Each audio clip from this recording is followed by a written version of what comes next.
Hi, I'm Ginny from Body Enhancing Fitness, and today I'm going to show you how to do dumbbell good mornings.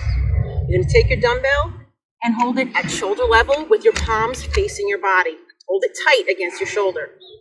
You're going to engage your abs. You're going to make sure that your knees are slightly bent. Then you're going to hinge at your hips, making sure that your upper body is parallel to the ground.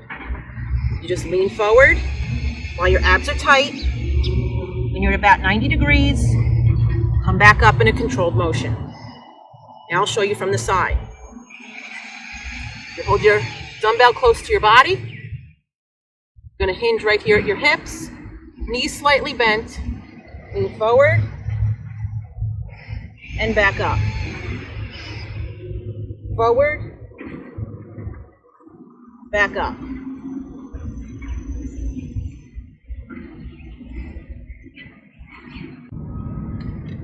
And that's a dumbbell good morning.